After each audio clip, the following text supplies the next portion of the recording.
మొదలు పెడతారు.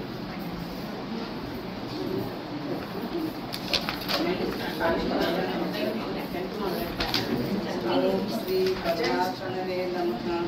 అథ ద్వాదశోధ్యాయః భక్తియోగః. ఏవం సతతయుక్తాయే భక్తాస్వాం పర్యుపాసతే ఏ చాప్యక్షరమవ్యక్తం తేషాం కే యోగయుత్తమాః. అర్జునుడు పలికెను, ఓ కృష్ణ, అనన్య భక్తితో పూర్వోక్త రీతిగా నిరంతరము నిన్నే భజించుతూ ధ్యానించుతూ పరమేశ్వరుడైన నీ సగుణ రూపమును ఆరాధించువాడును కేవలము అక్షరుడవగు సచితానంద ఘన వికార పరబ్రహ్మమైన నిన్ను అత్యంత భక్తి భావముతో సేవించువారును కలరు. ఈ రెండు విధములైన ఉపాసకులలో అత్యుత్తమ యోగములు ఎవరు? ఓం శ్రీ పరమాత్మనే నమః. అథ ద్వాదశోధ్యాయః భక్తియోగః. అర్జున ఉవాచ ఏవం సతతయుక్తాయే భక్తాస్త్వాం పర్యుపాసతే ఏ చాప్యక్షరమవ్యక్తం తేషాం కే యోగవిత్తమాః.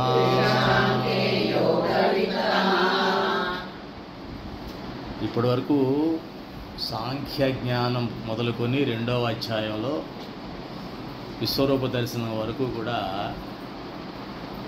ధ్యాన పద్ధతి, కర్మయోగ పద్ధతి, అలాగే భక్తియోగ పద్ధతి అన్నీ చెప్పడం జరిగింది. అంటే నిరాకారము, సాకారము, నిర్గుణము, సగుణము, ఈ రకంగా. అందుకని ధ్యానం చేసే పద్ధతి చెప్పారు శ్రీకృష్ణ పరమాత్మ.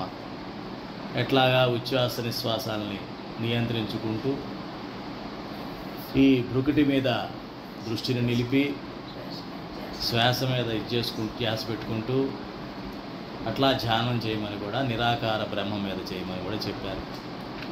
అలాగే అక్షర బ్రహ్మ యోగం గురించి కూడా చెప్పారు. అక్షర బ్రహ్మ అంటే ఏంటి?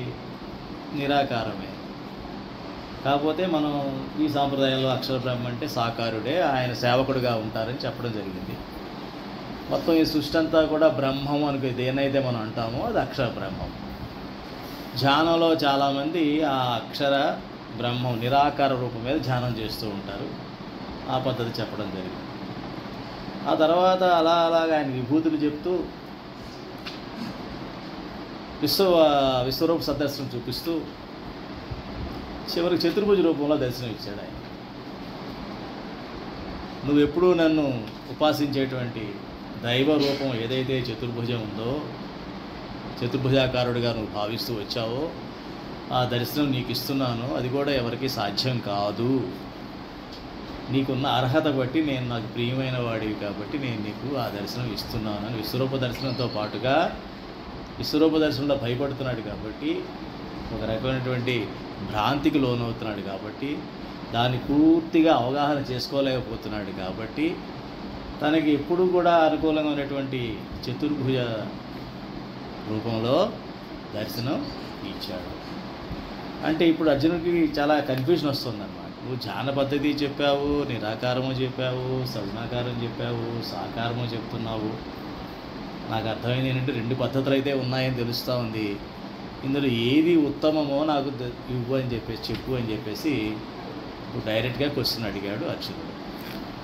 అంటే ఎలా చెప్తున్నాడంటే, అనన్య భక్తితో నిన్నే భజిస్తూ, నిన్నే ధ్యానిస్తూ, నీ సగుణ రూపాన్ని ఆరాధించేవాళ్ళు ఒక కోవకు చెందితే, ఇంకో కోవ కేవలం అక్షరుడవకు సచ్చిదానంద ఘన నిరాకార బ్రహ్మమైన నిన్ను అత్యంత భక్తిభావంతో సేవించువారు. ఈ ఇద్దరు ఉపాసకులే, ఇద్దరు కూడా ఉపాసకులే. మరి ఇద్దరు ఉపాసకుల్లో ఎవరు యోగ విధులు?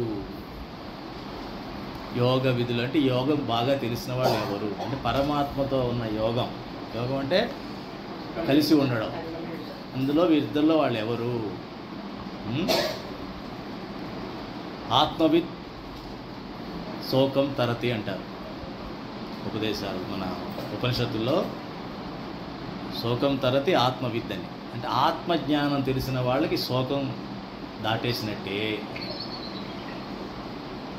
అట్లాగే ఇప్పుడు నేను అడుగుతున్నాడు అనమాట, అది యోగం. అటువంటి యోగం మరి ఎవరికి ఇందులో ఎక్కువగా వస్తుంది అని డైరెక్ట్గా క్వశ్చన్ వేశాడు. దాని గురించి తెలుసుకుందాం. భగవాన్ ఉవాచ మయ్యావేశ్య మనోయోమ నిత్యయుక్త ఉపాసతే శ్రద్ధయా పరయోపేత తేమే యుక్తతమా మతః. భగవాను విషయంలో పరమేశ్వరుడే నాయందే ఏకాగ్ర చిత్తులే నిరంతరము నా భజన ధ్యానాదులందే నిమగ్నులే అత్యంత శ్రద్ధాభక్తులతో సగుణ రూపమున నన్ను ఆరాధించు భక్తులే యోగులలో మిక్కిలి శ్రేష్ఠులు అని నా అభిప్రాయం. శ్రీ భగవానువాచ మయ్యావేశ్య మనో ఏమాం నిత్యయుక్తా ఉపాసతే శ్రద్ధయా పరయోపేతాః తే మే యుక్తతమా మతాః. చిత్తం ఏకాగ్రమై ఉండాలి. మనకు తెలుసు కదా, అంతఃకరణలో 4 ఉంటాయి. అంతఃకరణను అని దేన్ని పిలుస్తాం? ఒక 4ని కలిపి అంటాం. అవేమిటి? మనస్సు, బుద్ధి, చిత్తము, అహంకారం. ఈ 4ని కలిపి మనం అంతఃకరణ అంటాం. ఈ 4ని కలిపి మనం అంతఃకరణ శుద్ధి అని కూడా అంటాం. ఎప్పుడైతే ఈ 4 కూడా శుద్ధి అయి ఉంటాయో, శుద్ధి అంటే ఏ గుణాలు లేకుండా, ఏ దోషాలు లేకుండా ఉన్నప్పుడు శుద్ధి అంటాం. పవిత్రంగా ఉంటాయన్నమాట. ఇందులో ఏకాగ్రం ఉండేది చిత్తం. చిత్తం ఏకాగ్రంగా ఉంటే ఏమవుతుందంటే, చిత్ అంటే అది పర్మనెంట్గా ఉండేదన్నమాట. మన మనసులో పర్మనెంట్ ఎప్పటికీ ఉండిపోతుంది. అది అదే వాసన కింద ఉండిపోతుందని చెప్తాం కదా మనం, జన్మ జన్మలకి ఉండిపోతుందని. అది చిత్తంలో ఉండిపోతుంది. ఆ చిత్తంలో అంటే పర్మనెంట్, మన బొమ్మ చెక్కినట్టే అనమాట. ఇంకా అంత త్వరగా పోదు. ఆ చిత్తంలో కనుక ఏకాగ్రం చేసి మనం డైరెక్ట్గా ఎలా చేస్తాం? మనసు ద్వారా, బుద్ధి ద్వారా సాధన చేయగా చేయగా చేయగా చేయగా అక్కడ ఒక చిత్రం, ఒక రూపం ఏర్పడుతుంది. ఎక్కడ? చిత్తంలో. ఆ రూపము నాదై ఉండాలి, అంటే పరమాత్మదై ఉండాలి అని చెప్తున్నాడు అనమాట. ఏకాగ్ర చిత్తులై, నాయందే ఏకాగ్ర చిత్తులై. చిత్తం అనగానే భగవంతుడు అంటే ఖాళీగా ఉంటే మనం అలా కళ్ళు మూసుకున్నామంటే చిత్తంలో భగవంతుడే కనిపించాలి. వేరే సినిమాలు నడవకూడదు. ఇప్పుడు చిన్నప్పుడు ఈ తర్వాతవి అవి ఇవి నడుస్తూ ఉంటుంది మనకి. ఆ స్క్రీన్, చిత్తం అంటే స్క్రీన్ అనుకోండి, తెర అనుకోండి, కొన్ని దాని మీద ఎప్పుడు ఏదో నడుస్తూ ఉంటుంది అనమాట. ఏమా అది ఏం చేస్తుందంటే, ఆ బుద్ధి ఏం చేస్తుందంటే చిత్తం వైపు చూస్తుంది అనమాట. ఎప్పుడైనా సరే దాని నిర్ణయం తీసుకోవాలనుకుంటే ఏం చేస్తుంది? చిత్తం వైపు చూస్తుంది. చిత్తంలో దానికి ఆల్రెడీ ఏ అభిప్రాయం ఏర్పడిందో ఆ అభిప్రాయం మీద దృఢమైన అభిప్రాయం ఏర్పడిపోతుంది చిత్తంలో. దాన్ని చూసి నిర్ణయం తీసుకుంటుంది అనమాట. అలా పొరపడుతూ ఉంటుంది. అందుకని ఏకాగ్ర చిత్తుడై నిరంతరము నా భజన ధ్యానాదులు ఎంతే నిమగ్నులు అంటే మనస్సుని అందులో పెట్టేయాలి. మనసుని వేరే దాంట్లో, మనసు స్పాంజ్ అనుకోండి, ఆ స్పాంజ్ని భగవంతుడు అనే పాలల్లోనే ముంచిపెట్టాలి. కానీ దాన్ని తీసుకొచ్చి ఆ రంగుల్లో, అక్కడ రంగులో, ఇక్కడ రంగులో, అక్కడెక్కడ పెట్టేసి దాన్ని మురికి చేసి మళ్ళీ భగవంతుడిలో పెట్టినా కూడా అది అందులోకి రాదు. ఆల్రెడీ ఎక్కువ ఉన్నాయి కదమ్మా స్పాంజ్ తెలుసు కదా, ఎందులో పెడితే అది ముందు క్విక్ చేసుకుంటుంది. నువ్వే మనసులో భావాలతో దాన్ని పీల్చేసేసి దాన్ని నిండా బరువు చేసేసి దాన్ని తీసుకెళ్ళి భగవంతుడు దాంట్లో ముంచినా కూడా అది మీకు అంటదన్నమాట. ఆ రకంగా అత్యంత చిత్తము మన హృదయాకాశం అమ్మ. అదేంటంటే చిత్తాకాశం అంటారు. కరెక్ట్. హృదయం అంటే చిత్తాకాశం. ఎగ్జాక్ట్లీ చిత్తమే. చిత్తం చిత్తాకాశం. మీరు పడుకునేటప్పుడు కళలు వస్తుంటే చూసారా, కళ్ళలో కూడా సినిమా నడుస్తుంటుంది కదా. ఎక్కడ నడుస్తుంది? ఇది ఏదో తెర ఉండాలి కదా. ఎక్కడ అంటే నీ ఆకాశం నువ్వు సృష్టించు. Exactly correct. ఆయన చిత్తంలో శ్రీరామచంద్రుడు తప్ప ఇంకెవరు ఉండరు. అది ఆ చిత్తం అంటే ఆకాశం అనమాట. అంటే అది నడుస్తూ ఉంటుంది. అది మన లోపల ఉన్నటువంటి భావం ఏదో ఉందో అది నడుస్తూ ఉంటుందన్నమాట. అంటే మనం క్రియేట్ చేస్తున్నాం కదా ప్రపంచాన్ని. స్వప్నం అన్నది ఎక్కడ ఉండదు, కనబడదు, పుట్టుకుంటే దొరకదు అది. కానీ ఏది నడుస్తూ ఉంటుంది, భావంలో ఉంటుంది అది అంతా. ఎట్లా సాధ్యం అంటే అక్కడ కూడా ఆకాశం ఉంటుంది, అక్కడ భూమి, అన్నీ ఉంటాయి, మనుషులు ఉంటారు, భూమి ఉంటుంది, అన్నీ ఉంటాయి. ఎలా సాధ్యం అది? అలాగే భగవంతుడు కూడా యోగ నిద్రలో క్రియేట్ చేశాడు ఈ సృష్టి అంతా. ఆయన స్వప్నం ఇదంతా. ఇలా చూస్తూ ఉంటాడు అంతే. మనం ఎలాగైతే కళ్ళ చూస్తూ ఉంటామో ఆయన అలా చూస్తూ ఉంటాడు. అట్లా చాలా మంచి ఉదాహరణ అమ్మ. హృదయం అన్నా చిత్తం అన్నా ఒకటే. అంటే మన వాడే భాషలో రెండు అర్థం ఒకటే. కరెక్ట్. కానీ చిత్తం కరెక్ట్, కానీ చిత్తం పెట్టుకోండి. ఎందుకంటే ఆ చిత్తం ఉన్నప్పుడు అంతఃకరణ గుర్తొస్తుంది. అంతఃకరణ గుర్తొస్తే 4 గుర్తొస్తాయి. ఆ 4 గుర్తొస్తే ఆర్డర్ క్రమం తెలుస్తుంది. దేని తర్వాత ఏది, దేని ముందు కంట్రోల్ చేయాలి. మనసుని కంట్రోల్ చేయకపోతే చిత్తం కంట్రోల్ కాదు. అన్నిటికీ మనసే మూలం. మీ భక్తిలోకి రావాలన్నా మనసే, మాయలోకి వెళ్ళాలన్నా కూడా మనసే. మోక్షానికి దారి అదే చూపిస్తుంది, మాయకి కూడా అదే దారి చూపిస్తుంది. ఒకటే ఎంట్రన్స్ ఉంటుంది, ఎంట్రన్స్ ఒకటే. కానీ వెళ్ళిన తర్వాత ఇటు వెళ్ళాలన్నది అదే డిసైడ్ చేస్తుంది. చంచలమైన మనసు. అత్యంత శ్రద్ధాభక్తులతో సగుణ రూపం నన్ను ఆరాధించు భక్తులే యోగుల్లో మిక్కిలి శ్రేష్ఠులు. సగుణ రూపంతో చేయమంటున్నాడు. నెక్స్ట్.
ఏత్వక్షరమనిర్దేశ్యం అవ్యక్తం పర్యుపాసతే సర్వత్ర గమచింత్యం చ కూటస్థమచలం ధ్రువం సంనియమ్యేంద్రియగ్రామం సర్వత్ర సమబుద్ధయః ते प्राप्नुवन्ति मामेव सर्वभूतहिते रताः. కిందటి శ్లోకంలో ఏం చెప్పారంటే భక్తులు సగుణ రూపంలో పూజించే భక్తులు చెప్పినప్పుడు ఇక్కడ ఏం చెప్పాడు ఆయన? భజన ధ్యానం ఎవరి మీద? కేవలం పరమాత్మ మీద అంతే. అత్యంత శ్రద్ధా భక్తులు ఉంటే సరిపోదు. అంటే భక్తి శ్రద్ధలతో భజన ధ్యానం చేస్తే చిత్తం ఏకాగ్రమయ్యి పరమాత్మ యందే లగ్నమవుతుంది భక్తులలో, సగుణ రూప భక్తులలో. ఇక్కడ ఇంద్రియ నిగ్రహం అవన్నీ చెప్పలా.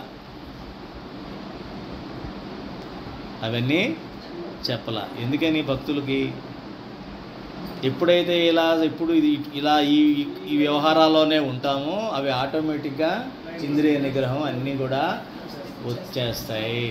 చిత్తశుద్ధి అదే ఆటోమేటిక్గా వచ్చేస్తుంది. ఇప్పుడు అగరత్తి వెలిగిస్తే అంతా మంచి సుగంధమే వస్తుంది కదా, వేరే వాసన వచ్చే అవకాశం ఉందా? లేదు. అలాగే పరమాత్మనే మనసులో పెట్టుకుంటే మొత్తం పవిత్రమైపోతాం కదా. ఇంకా వేరే చిన్న చిన్న విషయాలను చేయాల్సిన అవసరం నాకు లేదు. సరస్వతినే నా దగ్గర ఉందనుకోండి, ఫస్ట్ స్కూల్కి వెళ్ళి నేర్చుకోవడాలు, ఏబీసీలు నేర్చుకోవడాలు, 10th క్లాసు, ఇంటర్మీడియట్ ఇన్ని చేయాల్సిన అవసరం ఉంటుందా? సరస్వతే నా దగ్గర ఉంటే ఆవిడకి ఏం కావాలంటే ఆ జ్ఞానం ఇచ్చేస్తుంది నాకు. మ్యాథ్స్ కావాలంటే మ్యాథ్స్ టక ఇచ్చేస్తుంది, సైన్స్ అంటే సైన్స్ ఇచ్చేస్తుంది. అవునా కదా? అలాగే పరమాత్మ నాతో ఉంటే ఇంద్రియాలు ఆటోమేటిక్గా మాట వింటాయి. అట్లాగే విషయాల మీదకి దృష్టి పోదు, మనసు కూడా సేవకుల్లా కూర్చుంటుంది ఒక మూల, బుద్ధి కూడా ఆత్మ వైపు చూస్తూ చిత్తం వైపు చూస్తుంది కదా, చిత్తంలో ఎవరు ఉంటారు? పరమాత్మే, భగవంతుడే ఉంటాడు. అట్లా చతుర్భుజమో ద్విభుజమో ఏదో ఒకటి మీరు అనుకున్న పద్ధతిలో ఉంటాడు ఆయన చూసినప్పుడు ఆటోమేటిక్గా భగవంతుడికి సంబంధించినటువంటి ఆలోచనే బుద్ధికి వస్తుంది. కాబట్టి అది వంకర బుద్ధి, దుర్బుద్ధులు అలాంటివి రావు. బుద్ధి ఎప్పుడు కూడా సద్బుద్ధితోనే ఉంటుంది. ఎప్పుడైతే సద్బుద్ధి మీకు సత్కార్యాలు చేయడానికే ప్రేరేపిస్తుంది. ఎప్పుడైతే సత్కార్యాలు ప్రేరేపిస్తుందో సత్కర్మలు వస్తాయి. సత్కర్మలు ఎప్పుడైతే చేస్తామో మనకేమొస్తాయి? సద్భావన వస్తుంది. Very good. ఎప్పుడైతే సద్భావనలు వస్తాయో ఆత్మభావన వస్తుంది.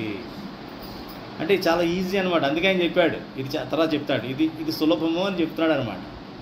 రెండవ దాని గురించి చెప్తున్నాడు ఇప్పుడు. ఏమని? ధ్యానం చేసి నిరాకారుడుగా పూజించినట్లయితే, నిరాకారుడిగా భగవంతుడిని భావించి ఎవరైతే ఉంటారో వాళ్ళకు ఉండాల్సిన లక్షణాలు చెప్తున్నాడు. ఏమిటవి? ఇంద్రియ సముదాయమును చక్కగా వశపరుచుకోవాలి. ఇంద్రియ నిగ్రహం ముందు ఉండాలి. ఫస్ట్ ట్రైనింగ్ అది. హై స్కూల్ వెళ్ళాలి, ముందు హై స్కూల్కి వెళ్ళాలి. సకల భూతములకును హితమునే కోరుచుండువారు అయ్యుండి సమబుద్ధి ఉండాలి, సమత్వ బుద్ధి ఉండాలి, భూతదయ ఉండాలి. అంటే అన్నింటినీ ఒకలాగే చూడాలి. చెట్టుని, మనిషిని, కుక్కని అన్నిటిని కూడా సమానంగా చూడాలి. కుక్కలో మనిషిని చూడగలగాలి, మనిషిలో కుక్కను చూడగలగాలి. అంత క్లారిటీగా చూస్తామేంటి? కుక్కలో మనిషిని చూస్తాం కానీ మనిషిలో కుక్కను ఎలా చూస్తామండి అంటే ఇలాగే భేదభావం వస్తుంది అనమాట. ఈ భేదభావాలు ఎక్కడ పుడతాయి? ఇక్కడే పుడతాయి. నేను అని అహంకారం వస్తుంది కనుక అది బాగుందని అంతవరకు ఒప్పుకుంటాం. కానీ ఇదేంటండి మనిషిలో కుక్క అంటారేంటి? వస్తుంది కదా బాధ, కోపం వస్తుంది కదా. ఆ భావంతో చూసేవాడిగా ఏమి ఉండవు. అంత డీప్గా ఉండాలి. నిరాకారం అంటే అంత సామాన్యంగా తర్వాత చెప్తాడు. అందుకే విషయం అన్ని అంతా ఒకటే, అంతా భగవంతుడే. ఎవరు చెప్తున్నాడు కదా? ఎవరు? సచ్చిత్ ఆనంద ఘన పరమాత్మ. సత్తు అంటే ఉన్నదంతా కూడా పరమాత్మే. చిత్ ఆ జ్ఞానం, ఏదైతే నాలో జ్ఞానం ఉందో, ఏ జ్ఞానం అయితే చెట్టు ఎలా పెరిగి మామిడి చెట్టు మామిడికాయలు పూస్తుంది, వేప చెట్టు వేప పువ్వు పూస్తుంది. మనం చెప్పామా ఏ చెట్టుకి అది రావాలని? ఆ చెట్టుకి అదే వస్తుంది. గులాబీలే వస్తాయి, మల్లెపూలు వస్తాయి, గులాబీకి రావు. అదంతా జ్ఞానం. చిత్ అంటాను అక్కడ. ఈ చిత్త వేరమ్మ చిద్దు వేరు. చిదాకాశం అంటే ఈ చిత్తాకాశం. ఆ జ్ఞానం. ఆనందం అనే భావం ఉంటుంది. అందరి భావం ఉంటుంది కదా, ఆనందం భావన ఉంటుంది. అదంతా మూడింటికి వెళ్ళి పరమాత్మే. ఎంత పరమాత్మే. ఎందుకంటే వాళ్ళు నిరాకారం చూస్తున్నారు కాబట్టి ఈ రకంగా చూడాలి వాళ్ళు. సత్ అంటే ఉన్నదంతా పరమాత్మే. ఉన్న దాంట్లో నాకు మళ్ళీ తేడా కనకూడదు. ఇది కుక్క, ఇది మనిషి, ఇది చెట్టు, ఇది పక్షి, ఇది పుట్ట అని ఉండడానికి వీల్లేదు. అంతా ఒకటే. ఆ భావం ఉండగలగాలి. అలాగే సర్వప్రాణులు సమభావంతో చూడాలి. వాళ్ళు యోగులు అనబడుదురు. అట్టివారు మనోబుద్ధులకు అతీతుడు, సర్వవ్యాపి, అనిర్వచనీయమైన స్వరూపం గలవాడు, కూటస్థుడు, నిత్యుడు, నిశ్చలుడు, నిరాకారుడు, నాశనరహితుడైన సచ్చిదానంద ఘనపర ప్రమేయందే నిరంతరము ఏకీభావ స్థితులే ధ్యానము చేయొచ్చు, భక్తితో భజించు ఆ పరబ్రహ్మనే పొందుదురు. ఎంత కష్టం అండి అసలు. వింటుంటేనే కష్టంగా ఉంది కదా. ఆచరణ తర్వాత విషయం. ఇది అసలు విధి ఆలోచిస్తుంటేనే కష్టంగా ఉంది. ఏమ్మా ఒకటి గమనించండి అమ్మా, ఇప్పుడైతే వాడు లోకంలో సంచరిస్తున్నాడో వాళ్ళ కష్టం. మీరు చెప్పింది ఎప్పుడంటే హిమాలయాల్లో ఉంటారు, అసలు బయటికి రారు బయటికి. ఎప్పుడు వస్తారు వాళ్ళు? కుంభమేళా జరిగినప్పుడు, హరిద్వార్లో కుంభమేళాలకు వచ్చినప్పుడు, అప్పుడు వాళ్ళ కోసం వాళ్ళు వచ్చినప్పుడు వాళ్ళకు రోజు ఇస్తారు వాళ్ళకి వీళ్ళు ఎవరు? వాళ్ళు వచ్చిన డేట్కి మిగతా వాళ్ళు రానివ్వరు. వీళ్ళు అంతే. గవర్నమెంటు పూర్తిగా ఎవరిని రానివ్వరు అనమాట. వాళ్ళేం ముందు చెప్పరు, మీకు ఈ టైం ఇచ్చాము, ఈ టైంలో రండి అని చెప్పరు. వాళ్ళు వచ్చిన టైం వీళ్ళు మార్చుకోవాలి అంతే. వీళ్ళకి తెలుసు ఫలానా పౌర్ణమి గట్టి వస్తారు, పౌర్ణమి గట్టి వస్తారు అని ఏమి ఉంటాయి కదా లెక్కలో, ఆ లెక్కల్లో వస్తారు వాళ్ళు. ఆ టైంలో మిగతా వాళ్ళని వాళ్ళు అలో చేయరు. అర్థమైందా? వాళ్ళకి సాధ్యం. కానీ లోకంలోకి వచ్చారు అంటే, మాయలో పడ్డారు అంటే చాలా కష్టం. అందులో బయటపడటం మనకందరికీ స్వానుభవమే కదా. ఎవరు చెప్పాల్సిన విషయం ఏముంది అందులో? అందరూ స్వానుభవమే, అందులో ఉంటూ ఉంటాం. ఎన్ని బాధలు పడుతున్నాం మనం, ఎంత కష్టపడుతున్నాం. దినదిన గండం 100 ఏళ్ళ ఆయుష్. ప్రతిరోజు జన్మలా ఉందే, ఈరోజు గడిస్తే చాలు ఆనందంగాని. అవునా కాదా? అందరూ తెలిసిన విషయం ఇదంతా కూడా. కాబట్టి లోకంలో ఉంటూ ఈ రకంగా ఉండడం ఇంపాసిబుల్. అన్నిటి సమానంగా ఎలా చూస్తాం? చూడలేము. పైగా భగవంతుని ఎలా అనుకోవాలి? అనిరుచమైన స్వరూపం గలవాడు, అలాగే నిశ్చలుడు, నిత్యుడు, నిరాకారుడు, నాశరహితుడు.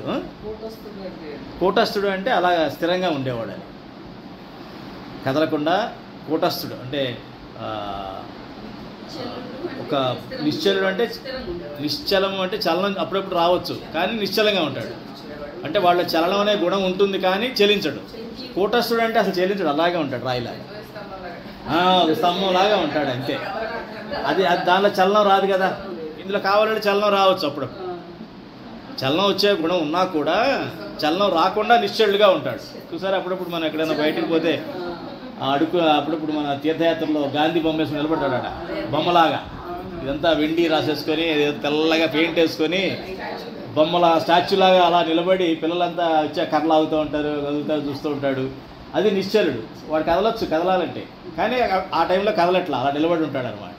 అర్థమైందమ్మా? అది కూటస్థుడు అంటే అది బొమ్మ అంతే. ఇన్ని రకాలుగా భావించాలి పరమాత్మని మరి. ఎందుకంటే ముముక్షు అంటే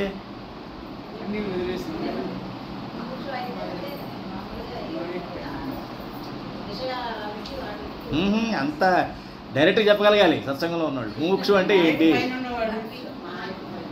మాయి పైన లేం కదా మనం. ముముక్షు ఇంకా పైకి వెళ్ళా. ముక్తి కోరుకునేవారు, ముక్తే పరమార్థంగా భావించి జీవితాన్ని సాగించేవాళ్ళు ముముక్షులమ్మ. వాళ్ళు అదే పని మీద ఉంటారు కదా. ఇది సాధ్యం కాదు, ఇది సాధ్యం కాదు. మీరు రోడ్డు మీద వెళ్తూ అన్నీ చూస్తారు కదమ్మా. సైన్ బోర్డులు చూస్తారు, చెట్లు చూస్తారు, పుట్లు చూస్తారు, ఎక్కడ కదిలితే చూస్తారు, ఆ నీడ చూస్తారు, వెలుగు చూస్తారు.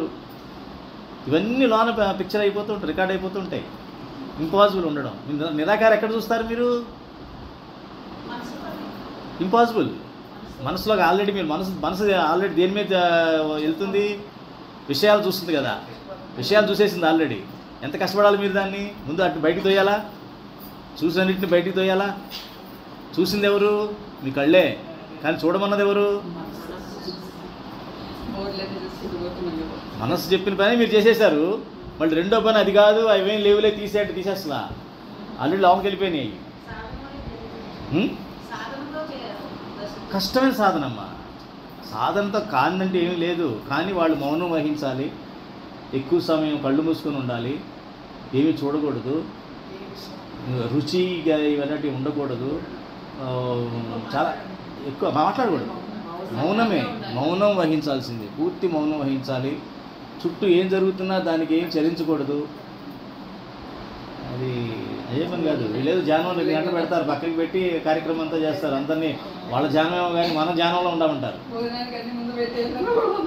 నా టైం లేదు, నాకు 2 గంటలు ధ్యానంలో ఉంటాను, డిస్టర్బ్ చేస్తున్నాను, గబ్బ చేసేసేయండి, మళ్ళీ నేను కళ్ళు తెచ్చినప్పుడు అన్నీ రెడీగా ఉండాలంటారు. అది అంటే ఈ 2 గంటలు వాడికి ధ్యానం ఇదే ఉంది, పరధ్యానమే. అది ధ్యానం కాదు, పాడుగా. అది ఆ రకంగా వాళ్ళకి టైంలో చేసేది కాదమ్మా ధ్యానము అంటే. ధ్యానము అంటే జీవితమే ధ్యానం, పరమాత్మ ధ్యానమే ఉండాలి. సమూహంలో అదే ఏకాగ్రతల సమూహంలో కుదరదమ్మా, ఏ పని కాదు. అందుకే కదా ఇప్పుడు మా సాధువులు ఉన్నారంటే ఎంత జాగ్రత్తగా ఉంటారు. వాళ్ళ ఆ గుడి దాటి బయటకు వెళ్ళడానికి వీల్లేదు, ఒక సాధువు వెళ్ళడానికి అసలు వీల్లేదు. ఇద్దరు సాధువులు కలిసి బయటకు వెళ్ళాలి, అది భక్తులతో కలిసి వెళ్ళాలి. అస్సలు ఎక్కడ పడితే అక్కడ షాపులకు వెళ్తామండి, ఇక్కడ వచ్చాము అక్కడికి మస్తు లేదు. అది త్యాగాశ్రమం, త్యాగాశ్రమం అన్నమాట. త్యాగాశ్రమం అంటే ఏంటి? మొత్తం త్యాగం చేసినట్టు లెక్క. మనం కూడా త్యాగం చేస్తాం కానీ దేవుని త్యాగం చేస్తాం, మిగతా అన్ని పెట్టుకుంటాం. వాళ్ళేమో మిగతా అన్ని త్యాగం చేసి భగవంతుడిని పెట్టుకుంటారు, అంతే తేడా. అందుకనే గీత కూడా గీత శంకరాచార్య చెప్తాడు. శంకరాచార్య భగవద్గీత గురించి చెప్తూ మీరు గీత అంటుకోండి అంటాడు. అది తాగి అయిపోతుంది. లాస్ట్ శ్లోకం అదే, అన్నీ వదిలి నన్ను పట్టుకో అని చెప్తాడు శ్రీకృష్ణ పరమాత్మ. అన్ని ధర్మాలని వదిలేసేసి నువ్వేం చెప్తావో అన్ని పక్క పడేసి నన్ను మాత్రమే ఆశ్రయించు అని చివరిలో చెప్తాడు. క్లియర్ అయిందామా మీకు? ముముక్షు అంటే కేవలం ముక్తి. భోజనం ఏంటి, వాళ్ళ టిఫిన్ ఏంటి, టిఫిన్లో చట్నీ ఉందా లేదా, అన్నంలో ఏం కూర ఉంది, నిన్న అదే కూర ఇవాళ అదే కూర, ఈ గోళ్ళంతా ఉండదు వాడు. అలా చేసేవాడు ధ్యానం చెయ్యలేడమ్మా. సింపుల్, అంత మించేం లేదు. అది అయ్యే పని కాదు అది. అంతే, అదొక తృప్తి అంటారు చూసారా, తృప్తి. ఎవరో చేయట్లేదు కాబట్టి కుటుంబంలో ఆ పక్క ఈ పక్క ఇళ్లలో చేయడం ఒక్కడనే చేస్తున్నాను కాబట్టి నేను ధ్యానం చేస్తున్నానంటే అనొచ్చు.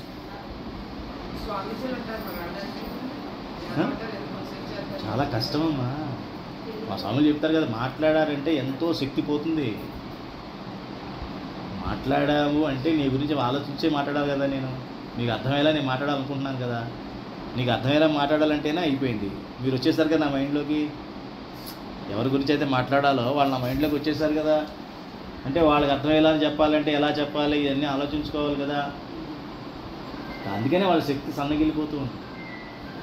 వాళ్ళ శక్తి సన్నగిలిపోతుంది. అందుకని నిజమైన స్వామి అన్నవాళ్ళు ఎక్కువ మాట్లాడినా భగవంతుడి గురించే మాట్లాడతారు, కానీ మిగతా విషయాలు మాట్లాడు.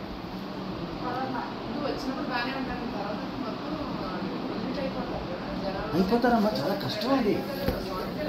అయిపోతారు. అందుకనే ఆచరించే వాళ్ళే గురువు, గుర్తుపెట్టుకోండి. అంటే నీకన్నా వాళ్ళు ఎక్కువ కష్టపడతారు. ఊరిని చెప్పేసి మీ మీద ఏదో గొప్పగా ఉండేవాడు గురువు కాదు. మీరు 10 రెట్లు కష్టపడితే ఆయన 1000 రెట్లు కష్టపడ్డవాడే సాధనలో గురువు అవ్వాలి. అంతేగాని మీరు 10 రెట్లుగా కష్టపడితే ఆయన 1 రెట్టు కూడా కష్టపడకుండా చెప్తూ పోతూ ఉంటే అది లాభం లేదు. సాధనలో వాళ్ళు ఇంకా ఎక్కువ ఉండాలన్నమాట. కాబట్టి ఎక్కువ మనం ప్రవచనాలు ఇచ్చే కొద్దీ కూడా శక్తి సన్నగిలిపోతుంది, శక్తి పడిపోతుంది. దాని తగ్గట్టుగా తెలుసుకోవాల్సి వస్తుంది. అందమ్మా ఫుల్ ధ్యానంలో ఉంటుంది. ఇప్పుడు 1-2 విషయాలు గమనించండి. ఇప్పుడు ప్రయాణం చేసాం. ఏం ప్రయాణం? గృహస్థాశ్రమం అనే ప్రయాణం చేసాం. అదే కుటుంబం, వ్యవహారం అన్నీ చేసుకుంటూ వచ్చాం. ఆ రైలు దిగిపోయాం. ఇంకా నెక్స్ట్ ఎక్కే రైలు ఏముంది? ఇంకా పైకే కదా. ఈ మధ్యలో ఏం లేదు, ఇంకేమైనా ఉందా? అయిపోయింది కదా. ఈలోపు వెయిటింగ్ హాల్లో ఉన్నావు. నువ్వు ఈలోపు ఏం చేస్తున్నావు? వెయిటింగ్ హాల్లో ఉన్నావు. వెయిటింగ్ హాల్లో ఏం చేస్తున్నావు? మళ్ళీ ఆ గృహస్థాశ్రమంలో చేసిన ప్యాకాట, ఆ గృహస్థాశ్రమంలో చేసినటువంటి పిచ్చి కబుర్లు, ఆ గృహస్థాశ్రమంలో చేసిన ముచ్చట్లు నువ్వు మాట్లాడుకుని కూర్చుని ఎలా వెనక్కి వెళ్తావు? నువ్వు వెనక్కి వెళ్ళేది లేదు కదా. నువ్వు ఎక్కబోయే ట్రైన్ ఏదో డిసైడ్ చేసుకో. ఏ లోకం ట్రైన్ ఎక్కబోతున్నావు? భగవంతుడు ధ్యానం చేస్తూ కూర్చో. ఇది ధ్యాన మందిరం, వెయిటింగ్ హాల్ కాదు ఇది. ఎవడు పాడితే వాడు పిచ్చ మాటలు మాట్లాడుకుంటా పిచ్చి పనులు చేసి ఆ వెయిటింగ్ హాల్ కాదు ఇది. ఇది భక్తి ధ్యానంతో కూడినటువంటి వెయిటింగ్ హాలు. ఆ హాల్లో ఆ 2 చేసుకో. అప్పుడు చక్కగా దక్కొచ్చు. గరుడే వస్తాడో, విష్ణుమూర్తే వస్తాడో, లేకపోతే పుష్పమానే వస్తుందో మనకు తెలియదు. ఒకళ్ళు ఒక వాహనం వస్తుంది. ఏమీ లేకపోతే యమధర్మరాజు వస్తాడో తెలియదు కదా మనకి. భగవంతుడు మనల్ని అందరినీ కూడా గృహస్థాశ్రమం దాటించేశాడు. చక్కగా దాటి ఇంకా టైం ఇచ్చాడు. దాని అర్థం ఏమిటి? మిగతా వాళ్ళ వచ్చి పక్కన పెడదామమ్మా. ఎంతమంది ఉన్నారు ఆ రకంగా? అలా గ్రహించండి. ఈ వెయిటింగ్ హాల్ అన్నది ఇక్కడ కూడా అదే, మళ్ళీ గృహస్థాశ్రమం కావాలి. అది పెట్టుకున్నామంటే నువ్వు ఎప్పటికీ రీచ్ కాలేవు. వెనక్కి చూసేవాడు ఎవడు కూడా ముందుకు పోలేడు. కారులో కూర్చున్నారు, డ్రైవ్ చేస్తున్నారు. వెనక్కి చూసి డ్రైవ్ చేస్తే ఎక్కడికి వెళ్తుంది అది? ఎక్కడికో వెళ్తుంది, కానీ నువ్వు ఎక్కడికి వెళ్ళాలనుకున్నా అక్కడికైతే వెళ్ళావు. అది యాక్సిడెంట్ అవుతుందో ఎక్కడ తీసుకోవడో తెలియదు. ఆ గూగుల్ చూపించిందో సరిగ్గా చూపించకపోతే కాళ్ళలో పడుతున్నారు వెళ్ళి. మన ఇక్కడ కేరళలో అంట ఆ గూగుల్లో చూసి రోడ్డు అనుకొని వెళ్ళిపోతున్నారంట. ఆ రోడ్డు దాటంగానే నదిలో పడిపోయారు, పెద్ద కాళ్ళలో పడిపోయారు. చూస్తూ కూడా గుడ్డోళ్ళ వెళ్ళిపోతున్న పరిస్థితి గూగుల్ ఇవాళ మనకి. అట్లాంటిది మనం ఎట్లుండాలి? అందుకని చెప్తున్నాడు శ్రీకృష్ణ పరమాత్మ. అందుకే చెప్తున్నాడు, గృహస్థాశ్రమం వరకు నీకు ఉన్నటువంటి అన్నీ కూడా తీర్చేసుకున్నావు కదా, అర్థమైపోయింది జీవితం అంటే ఏమిటో. అలా నెక్స్ట్ ఇప్పుడు భక్తిలోకి వచ్చేసి పరమాత్మనే ఆశ్రయించు అని చెప్తున్నాడు అన్నమాట. అంతేగా ధ్యానం అని కూర్చుంటాను ఇక్కడ కూడా అని అంటే మటుకు నీ ధ్యానంలో కుదరదయ్యా, చాలా కష్టమైన విషయం అదే చెప్తున్నాడు. ఆ ధ్యానం కావాలంటే హిమాలయాలకు వెళ్ళిపో, హిమాలయ ఒక్కడే ఉండు, ఏం తింటే గాలి భోజనం అక్కడికి వెళ్ళి గాలే భోజనం చేయి, అంతేగాని భోజనం వాళ్ళ దృష్టి రాకూడదు మైండ్లోకి. ప్రసాదం తినొచ్చు కదండి, ప్రసాదాలు అవి ధ్యానం చేసేవాళ్ళకి ఉండవు, అన్నీ ఒకటే కదా. ఇంకా ప్రసాదం ఎవరికి నివేదిస్తావు నువ్వు? నువ్వు ఎవరికి నివేదిస్తావు? ప్రసాదం అనడానికి నువ్వేమి సాకారంగా నువ్వు చేయట్లేదు, సగుణోపాసన చేయట్లేదు, నిర్గుణోపాసన అంటున్నావు. ఆ ధ్యానంలా వెళ్తూ చూస్తూ ఉంటావు, వెళ్తూ పెడతావా నువ్వు భోజనం? పెట్టవు కదా. మళ్ళీ ఎలా తింటావు ప్రసాదం అని? ఏందు గాలే భోజనం చేయి నువ్వు అంతే. ఎందుకంటే వాడు గాలితో ఉన్నప్పుడే ధ్యానంలో ఉంటాడు, కనీసం భోజనంలోకి వచ్చాడంటే ఉండడు. అది అందరూ తెలిసిన విషయం అమ్మా. కాబట్టి ఇట్లాగా ఉండి చేసేవాళ్ళు కూడా పరబ్రహ్మాన్ని పొందుతారు అని చెప్తున్నాడు. ఎవరు? ఈ ధ్యానంలో ఉండి ఇంత ఖచ్చితంగా ఉండగలిగేవాళ్ళు అయితే. అది ఖచ్చితంగా తర్వాత చెప్తాడు. నెక్స్ట్ చదవండి.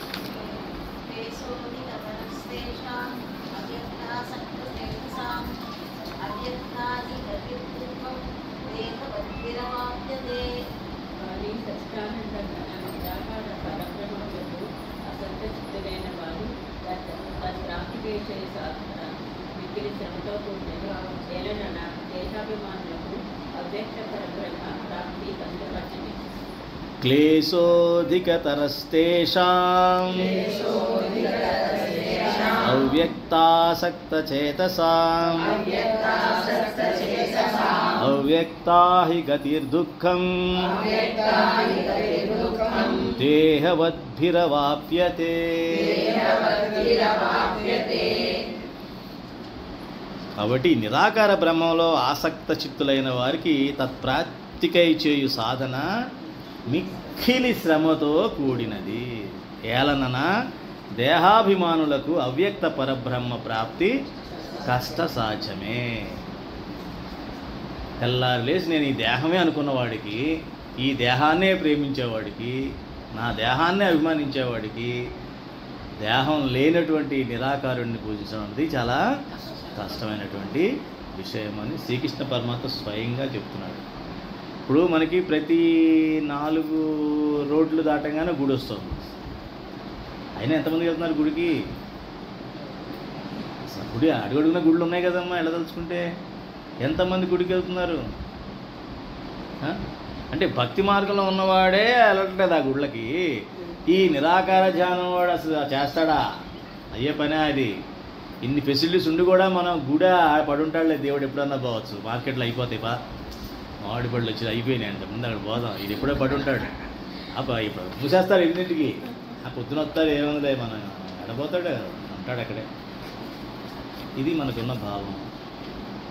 ఇక లోన భావం ఎందుకు వస్తుంది మనకి? భక్తి భావం రమ్మంటే వస్తుందా? రాదు. ముందు భగవంతుడు, తర్వాత మిగతావి ఆయన చూసుకుంటాడు. కావాలంటే ఇస్తాడు, ఏది ఇస్తాడు, ఏది మనకి ఏది ప్రాప్తమైతే అది వస్తుంది, అది రాదు, వదిలిపడి అదే పరమాత్మ చేసుకొని పరమాత్మ నెగ్లెక్ట్ చేస్తే ఎట్లా? కాసేపు వాడు కూర్చుంటే శాంతి వస్తుంది. ఇక్కడికి వెళ్తే ఏం జరుగుతుంది? మైండ్ అంతా హ్యాపీగా తిరుగుతూ ఉంటుంది. మరి ఎంతమంది ఆలోచిస్తున్నారమ్మా ఈ విషయాన్ని చెప్పండి. అంటే భక్తిలో ఉన్నవాడికే నిలబడే పరిస్థితి లేదు. వాడ ఈ అవ్యక్త బలం ఉన్న ధ్యానం చేసేవాళ్ళకి అంత సులభమా? చాలా కష్టమైన విషయం. నెక్స్ట్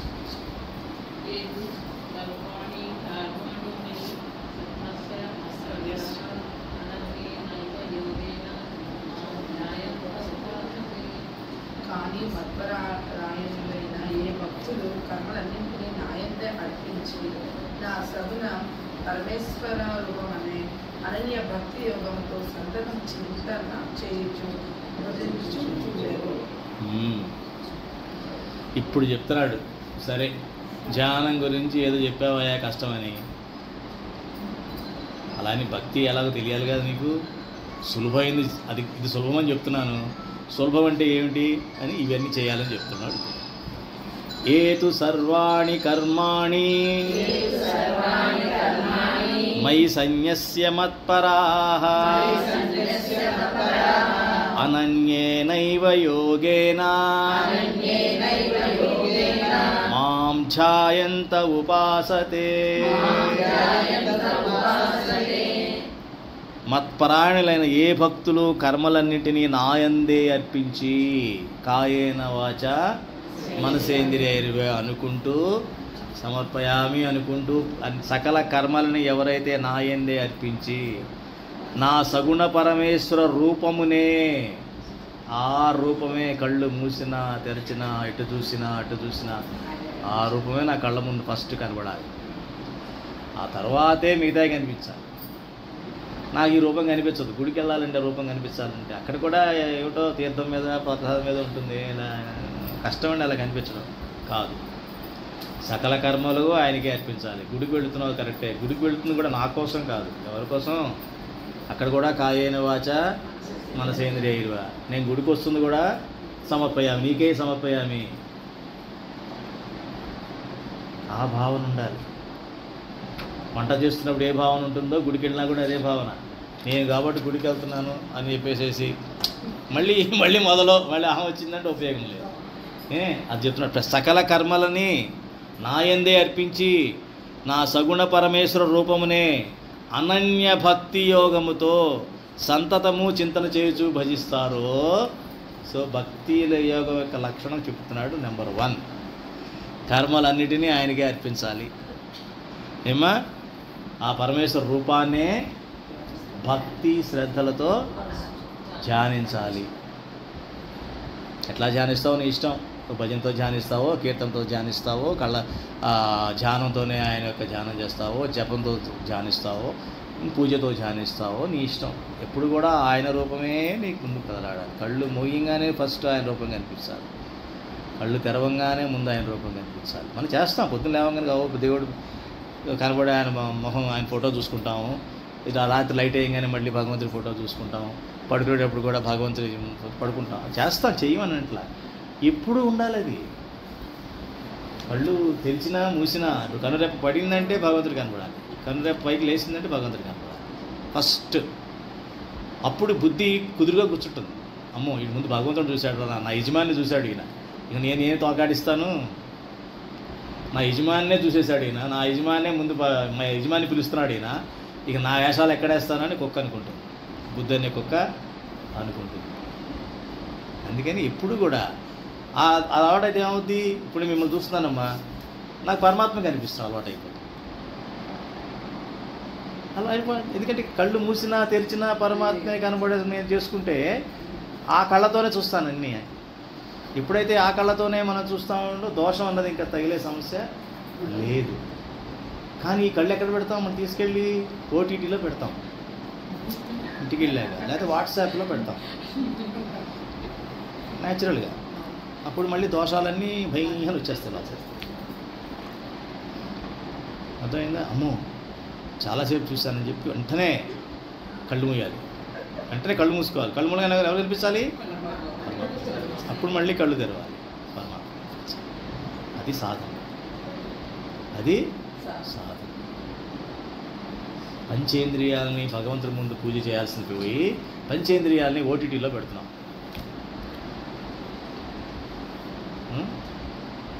ఇది కూడా కష్టమే కదా. ఆయన ఏంటి సులువు అని చెప్తున్నాడు ఏంటో అర్థం కాదు. ధ్యానం అంటే కష్టం అన్నాడు, బాగుంది, కానీ ఈ భక్తి కూడా కష్టంగా అనిపిస్తుంది కదా. Okay, next.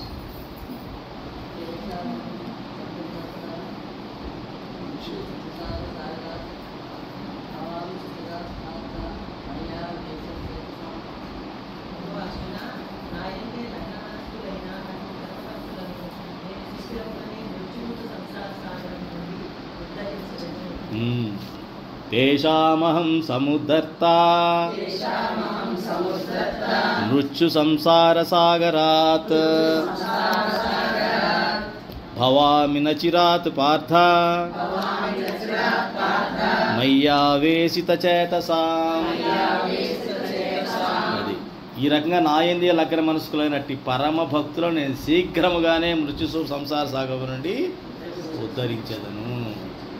సంసార సాగరమే అంటే దాని పేరు, ఇంకో పేరేంటి? మృత్యు రూపం. మృత్యు రూపం అంటే ఏంటి? నాశనం అయిపోయేది, పుట్టిన ప్రతిదీ కూడా పోయేదాన్ని మృత్యువు అంటారు. ఇక్కడ పోయింది మళ్ళీ ఏమవుతుంది, ఎక్కడ పోతుంది, మళ్ళీ పుడుతుంది. మళ్ళీ పుడుతుంది. దీని సంసార చక్రం అంటాం. పుట్టింది పోయింది, పుట్టింది పోయింది, పుట్టింది పోయింది. సంసార చక్రంలో కాకుండా వీళ్ళిదిలోంచి నేను బయటపడేస్తాను శీఘ్రంగానే. అంటే ఇందాక చెప్పిన ఉదాహరణ తీసుకున్నట్లయితే ఆ ధ్యాన మందిరం వెయిటింగ్ హాల్ ఏదైతే ఉందో దాని ధ్యాన మందిరం భగవంతుడి యొక్క భక్తి మందిరం చేసుకున్నట్లయితే ఇందులోంచి మనం ఈ మృత్యులోంచి బయటపడవచ్చు. కానీ అక్కడ కూర్చొని వెయిటింగ్ హాల్ లాగా వెనక్కి చూసుకుంటూ వెనక్కి స్టేజెస్ అన్ని చూసుకుంటూ అలా కూర్చొని ఇక్కడ కూడా ముచ్చట్లు చెప్పుకుంటే మళ్ళీ ఈ మృత్యు రూపమైనటువంటి సంసారంలోనే పడతాం. అది గ్యారెంటీ. 2 గ్యారెంటీలు అయితే ఉన్నాయి. ఇక్కడ ఏ పని చేస్తాం దాన్ని బట్టి డిపెండ్ అయ్యి. నెక్స్ట్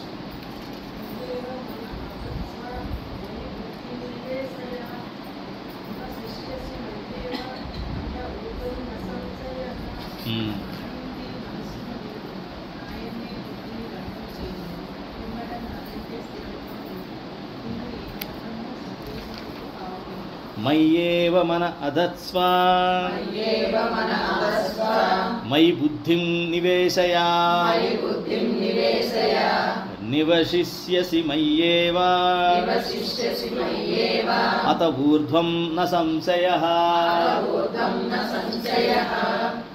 కాబట్టి దీనికి సాధన చెప్తున్నాడు ఆయన, ఆ రకంగా ఉండడం కోసం ఎలా ఉండాలని. మనస్సు నా మీదే నిలుపు. మనసు ఆయన మీద నిలుపుతాం. మనసు ఎప్పుడు దేని మీద ఉంటుంది?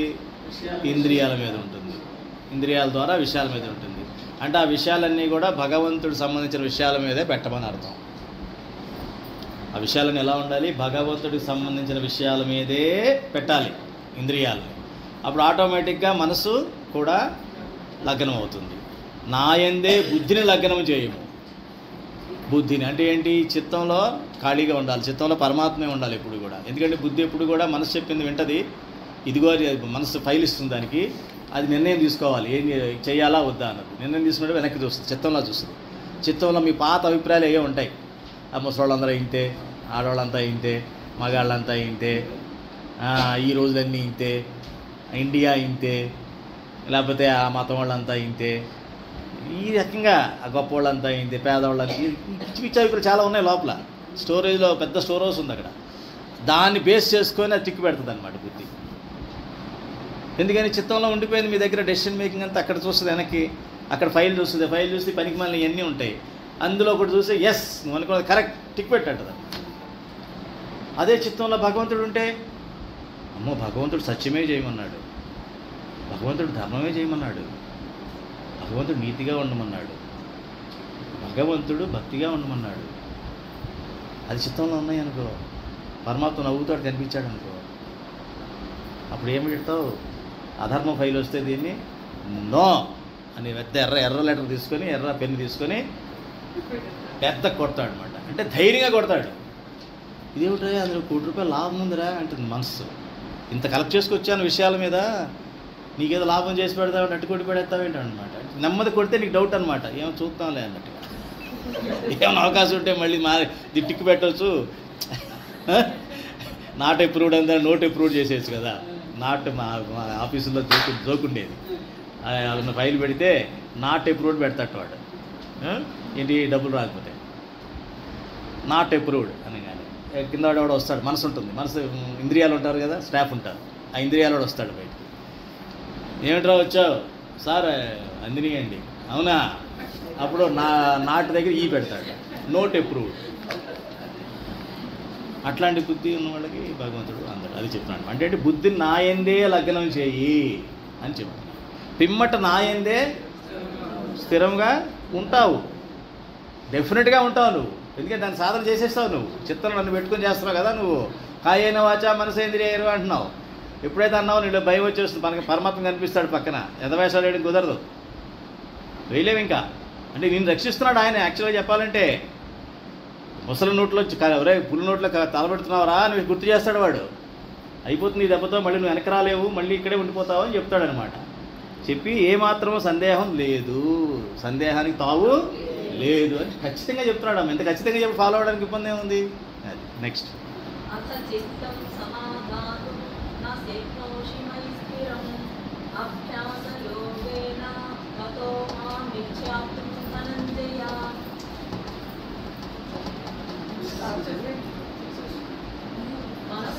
సుస్థిరముగా నాయందే నిలుపుటకు సమర్థుడవు కానిచో అర్జున అభ్యాస యోగం ద్వారా నన్ను పొందుటకు ప్రయత్నించుము. అథ చిత్తం సమాధాతుం న శక్నోషి మయి స్థిరం అభ్యాస యోగేన తతో మామిచ్ఛాప్తుం ధనంజయ. ఇలా సాధ్యమేనా అని అనుమానం నీకు వచ్చింది అనుకో, ఈ మనస్సుని బుద్ధిని ఈ రకంగా లగ్నం చేయడం. ఆల్రెడీ చెప్పున్నాడు శ్రీకృష్ణ పర్వతం ఒకసారి, అభ్యాస వైరాగ్యేన సాధ్యమే అని చెప్పాడు. అప్పుడు అడిగాడు కదా అర్జునుడు, అడిగాడు కదా, నువ్వు చెప్పినని బాగా నన్ను ఇంద్రియ నిగ్రహం అంటున్నావు, అది గాలిని అరచేతిలో పట్టుకున్నట్టే లెక్క, గాలిని పట్టుకోవాలి ఎవరైనా అరచేతిలో, అంత కష్టం అది అని అప్పుడు ఒకసారి అడిగాడు ఆల్రెడీ ఈ విషయం మీద. అడిగేటప్పుడు ఆయన చెప్పాడు, అవును నువ్వు చెప్పిన వాస్తవమే, నువ్వు చెప్పింది 100% వాస్తవమే, కానీ అభ్యాస వైరాగ్యేన అది సాధ్యం. అంటే మాయ మీద వైరాగ్యం ఉండాలి, పరమాత్మ మీద అభ్యాసం ఉండాలి. అంటే మాయ మీద ఆసక్తి తగ్గాలి, పరమాత్మ మీద ఆసక్తి పెరగాలి. అప్పుడు అభ్యాసం ఇక్కడ జరగాలి, వైరాగ్యం అటు జరగాలి. ఈ రెండు సైమల్టీ ఒకేసారి జరగాలి. అదొకసారి ఇదొకసారి జరిగే అవకాశం లేదు. అది చెప్పాడు. నెక్స్ట్ మొదలుపెట్టేసేది ఎవరో. అభ్యాసే సమర్థోసి మత్కర్మ పరమోపైభవ మదర్థమపి కర్మాణి కుర్వన్ సిద్ధము వ్యాప్యసి. అభ్యాసము చేయుటకును అశక్తుడు అయినచో మత్పరాయణుడవై కర్మలను ఆచరింపుము. ఈ విధముగా నా నిమిత్తమై కర్మలను ఆచరించుట ద్వారా కూడా నన్నే పొందెదవు. ఇంకా చూసారు ఎంత కన్సెషన్ ఇస్తున్నాడో భక్తుడికి. ఇది కూడా కష్టమేనండి అన్నాడు అనుకో, ఇంకో ఉపాయం చెప్తున్నాడు. ఎంత చూడండి, ఎంత మనల్ని ఎంత ప్రేమిస్తున్నాడో భగవంతుడు. చెప్తున్నాడు, అభ్యాసేప్య సమర్థోసి మత్కర్మ పరమో భవ మదర్థమపి కర్మాణి కుర్వన్ సిద్ధిమవాప్స్యసి. సరే అభ్యాసం చేయాలన్నా కూడా అంత శక్తి లేదండి, ఏదో ఒకసారి చేస్తా కానీ పదే పదే అలాగ నేను చేయలేనేమో అని డౌట్ వస్తుంది నాకు అని అంటే, మత్పరాయణుడివై కర్మలు చేయి కానీ మొత్తం నాకే అర్పించు. కాయేన వాచ మనసేంద్రియవా. చూసారా, అట్లా చేసుకుంటూ నీ కర్మలు చేసుకుంటూ పో, అది ఆ సేమ్ ఫలితం వస్తుంది, అదే ఫలితం నీకు వస్తుంది అని చెప్పాడు. నెక్స్ట్ ఏ కర్మలు చేయాలి? నా నిమిత్తమై కర్మలు చేయాలి. సత్కర్మలు చేస్తూ నా నిమిత్తమై. నా నిమిత్తం అంటే ఏంటి? గుడికి వెళ్ళినా కూడా ఆయన కోసం వెళ్తున్నాం, ఆయన కోసమే వెళ్తున్నాం. అంటే నేను వెళ్తున్నాను కాదు గుడికి, అర్థమైందా? ఆయన కోసమే నేను ఆయన చెప్పిన గట్టుకు వెళ్తున్నాను అనమాట. అట్లా ఉండాలి. ప్రతి కర్మ ఆయనకి ఇచ్చేయాలి, నిమిత్తం అంతే. మనం పిల్లల్ని పెంచుతున్నాను ఎవరి కోసం? భగవంతుడి కోసం. అదే చెప్తుంది ఇది. నువ్వు నిమిత్తుడివి, నిమిత్తు అంతే. నువ్వు నిమిత్తం మాత్రం అంటే ఏంటి? నీకు ఒక నీ డ్యూటీ అంతే. అది నువ్వు ఆయావి మటుకే. వాళ్ళు నా ద్వారా నేను భూమి మీద తీసుకొచ్చిన జీవాత్మలు అవి. నువ్వు ఆయా పని చేయి, నీ నిమిత్త పని చేయి అంతే. వాళ్ళ మీద యజమానిత్వం ప్రదర్శించమాక. కేర్ టేకర్గా ఉండు అంతే. అది నిమిత్తం. సరే భార్య అంటే పడి ఉంటుంది, చెప్పి ప్రచారం వినాలి, కుదరదు. భార్య అంటే నిమిత్తం అంతే. నువ్వు ఎవరి గురించి? భగవంతుడి గురించి సేవ చేస్తున్నావు. నీ భర్త భార్యతో భగవంతుడి గురించే, భగవంతుడి కోసమే చేస్తున్నావు. నిమిత్తుడు నువ్వు అంతే. ఆవిడికి భర్తగా నిమిత్తుడివి నువ్వు. ఎవరి కోసం చేస్తున్నావు భర్త పదవి? పరమాత్మ నా కోసం పరమాత్మ కోసం చేస్తున్నావు. అది చేసే పరమాత్మ సేవ. ఇవన్నీ పెడితే పర్వతం గుర్తుంటాడు. ఎందుకు గుర్తున్నాడు? అవునా కదా? అది చెప్తున్నాడు. గుర్తుపెట్టుకోండి అమ్మా, నిమిత్తమే కర్మలు చేయాలి. ఏ కర్మం చేస్తే అప్పుడే కాయేన వాచ అన్నది ఫలితం ఇస్తుంది. అంతేగాని అదే వీళ్ళు అనేసి కాయేన వాచ అనేసి తర్వాత మళ్ళీ మన వ్యవహారం నడుపుతుంటే ఉపయోగం లే. నెక్స్ట్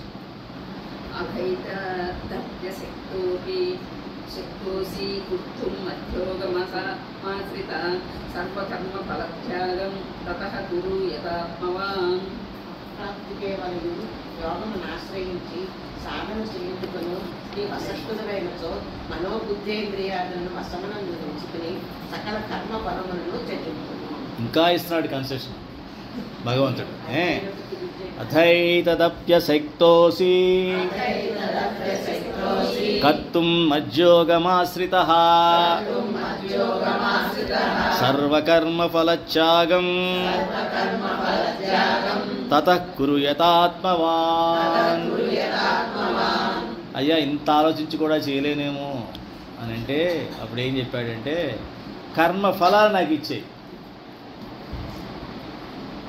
కర్మ వరకే చెయ్యి, ఆ ఫలం గురించి నువ్వు ఆశించొద్దు, నువ్వు ఏ ఫలం ఇస్తే అది అని చెయ్యి కర్మ అని చెప్తున్నాను.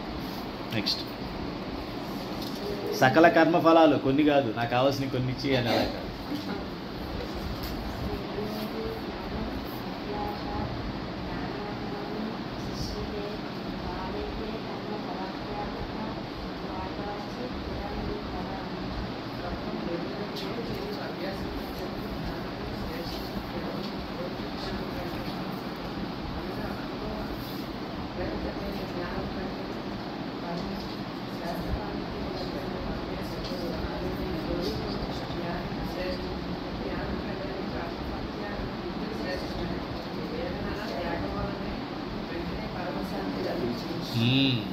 ఇక్కడ చెప్పాడు అసలు అది పెట్టుకో.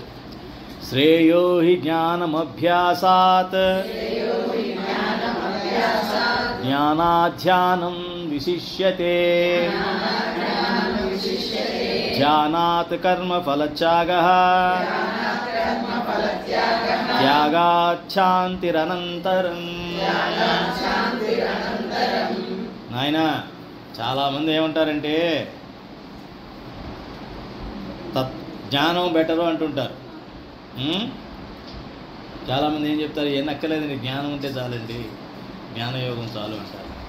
కానీ అనుభవంలోని రాని జ్ఞానము, అనుభవరహితమైన జ్ఞానము ఉపయోగము లేదు. అంటే నాకు పాండిత్యం ఉంటే ఉపయోగం లేదు, దాన్ని ఆచరణలో పెట్టేవాళ్ళైతేనే ఆ జ్ఞానాన్ని దానివల్ల ఉపయోగం వస్తుంది. ఊరిని ఉపన్యాసాలు ఇస్తూ ఉంటే ఉపయోగం లేదు, ప్రవచనాలు ఇస్తూ ఉంటే యూట్యూబుల్లో ఉపయోగం లేదు, దాన్ని ఆచరిస్తేనే నీకు దానివల్ల ఉపయోగం. ఒకవేళ అటువంటి జ్ఞానం కంటే కూడా అలా ప్రాక్టికల్గా చేస్తున్న జ్ఞానం కంటే కూడా పరమేశ్వరుడి రూపాన్ని ధ్యానం చేయడం అతి శ్రేష్టము. దానికన్నా శ్రేష్టం ఏంటి? హాయిగా కళ్ళు చెప్పా కదా, కళ్ళు మూసినా తెరచినా పరమాత్మే కనిపించేలా ధ్యానం చేయడం అతి శ్రేష్టము. కాబట్టి నాకు వేదాలు తెలియదే, ఉపనిషత్తులు తెలియదే, నాకు అంత జ్ఞానం లేదే, నేను పండితుడిని కాదే, అరే రే ఈ జన్మకి ఇంతేనేమో, ఏం బాధపడక్కర్లా. పరమాత్మ రూప ధ్యానాన్ని సాధన చేయయ్యా, దానికన్నా ఇది చాలా శ్రేష్టము అని. నా శ్లోక చదవడం రావట్లేదే, శ్లోక భావార్థం తెలియట్లేదే, అవసరం లేదు, సంస్కృతం రాదే, ఏం అవసరంలా, పరమాత్మ ధ్యానాన్ని రూప ధ్యానాన్ని చేసుకుంటే అది శ్రేష్టము. దానికన్నా శ్రేష్టం ఏంటట? ధ్యానము కంటే కర్మఫల త్యాగం మిక్కిలి శ్రేష్టమైనది. అందుకని చెప్తున్నాడు, ఇంత కర్మఫల త్యాగం చేస్తే ఆ ముందు చేయకపోయినా అలాగా అవసరం లేదు, ఇది చేయి చాలు అంటున్నాడు. అందుకనే శంకరాచార్య ఏమని చెప్పాను, గీత గీత గీత త్యాగి త్యాగి త్యాగి అన్నాడు. త్యాగం చేస్తేనే శాంతి వస్తుందమ్మా. నేను ఇస్తున్నప్పుడే శాంతి వస్తుంది, పుచ్చుకుంటే రాదు, గుర్తుపెట్టుకో.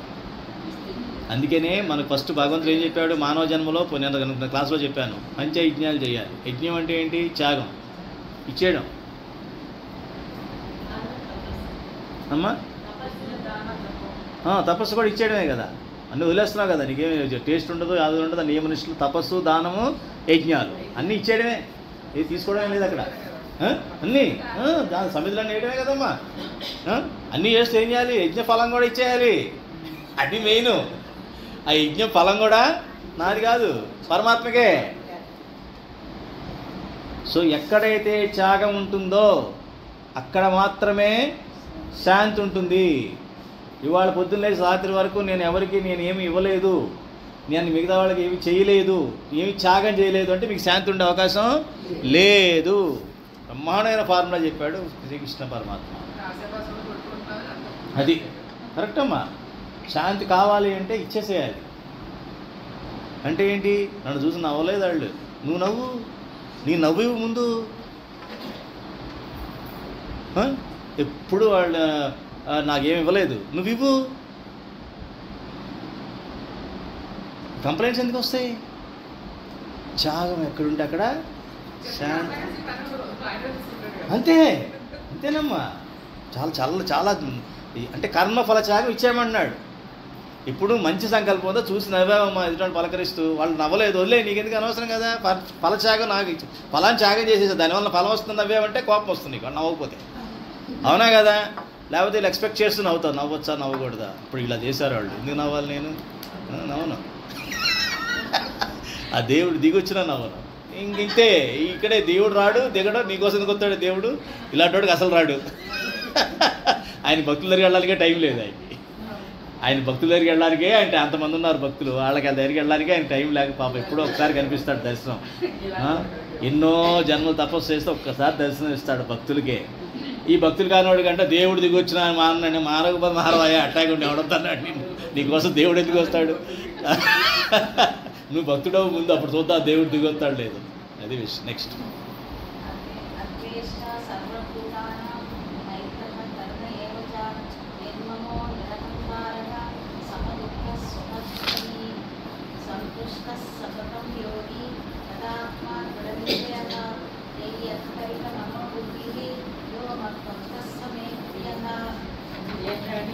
ద్వేషభావం లేనివాడు, పైగా సర్వప్రాణులైన అవ్యాజమైన ప్రేమ కలవాడు, మమతాహంకారంలో లేనివాడు, సుఖము ప్రార్థించినను దుఃఖము ప్రార్థించినను సమభావం కలిగించేవాడు, క్షమాపణము కలవాడు, అపరాధికి అభయం ఇచ్చేవాడు, సర్వకాల సర్వావస్థలైన సంతుష్టుడైన యోగి, సర్వేంద్రియ మనసులను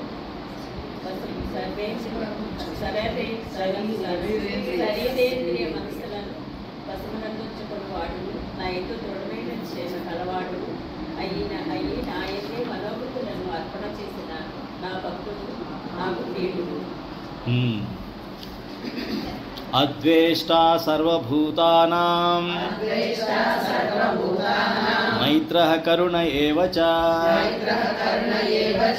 నిర్మమో నిరహంకారః సమదుఃఖ సుఖః క్షమీ సంతుష్ట సతతం యోగి యదాత్మా దృఢ నిశ్చయః మయ్యర్పిత మనోబుద్ధిః యో మద్భక్తః సమే ప్రియః. ఇప్పుడు తనకి ఎటువంటి భక్తుడు అంటే మహా ఇష్టమో చెప్తున్నాడు. ఏమిటి? ఏ ప్రాణి యందు కూడా ద్వేషభావం అన్నది ఉండకూడదు. పైగా సర్వప్రాణుల యందు అవ్యాజమైన ప్రేమ. అవ్యాజమైన ప్రేమ అంటే అకారణమైన ప్రేమ. కారణమే ఉండదు దానికి, కారణమే ఉండదు.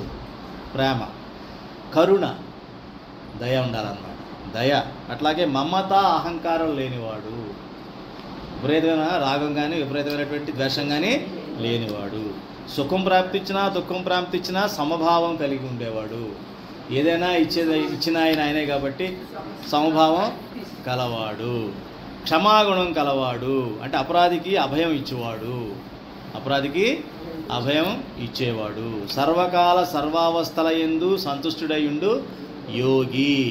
అంటే అన్ని కాలాల్లో, అన్ని అవస్థల్లో, అన్ని అవస్థలు అంటే జాగ్రత్త అవస్థ, స్వప్నావస్థ, నిద్రావస్థ, ఏ అవస్థలో ఉన్నా కూడా అన్ని అవస్థల్లో సంతుష్టుడై ఉంటాడు.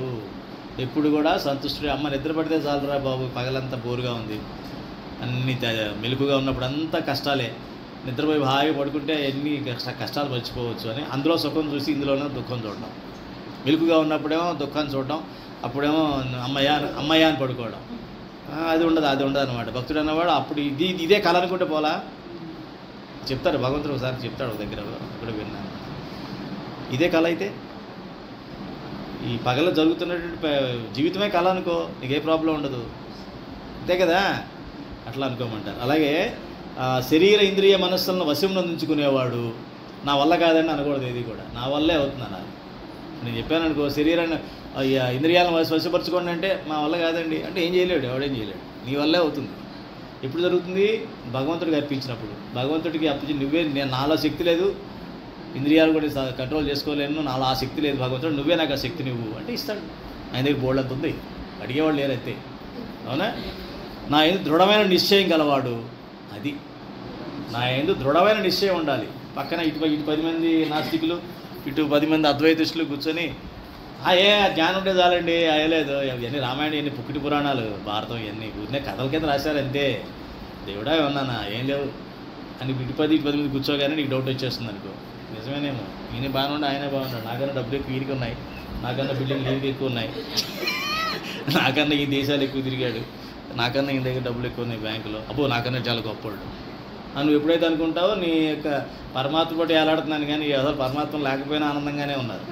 ఇలాంటి ఏదో ఫీలింగ్లు వచ్చినాయి అనుకో మనలో, పరమాత్మ మహిమంతా ఒక్కసారి 100వ అంతస్తు నుంచి కింద పడిపోతాడు, వీడు తారాజోలా పైకి వెళ్ళిపోతాడు వీడు.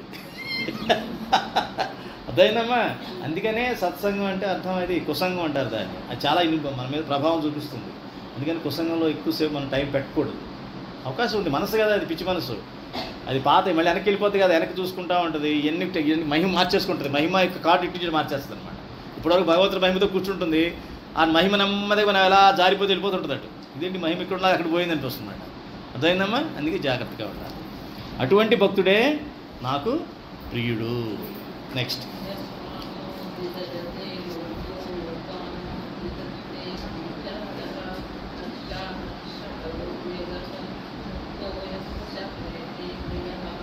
లోకమున ఎక్కడికి ఉద్వేగము శోభ కలిగి వాడును, ఎవరి వలనను తాను ఉద్వేజితుడు కాని వాడును, ఉద్వేగములకు గురి కాని వాడును, హర్షము ఈర్ష భయము ఉద్వేగము ఉన్నవు వికారములను లేని వాడు నాకు భక్తుడు నాకు ప్రియుడు. యస్మాన్నో ద్విజతే లోకో లోకాన్నో ద్విజతే చయః హర్షామర్ష భయోద్వేగైః ముక్తో యస్స చ మే ప్రియః.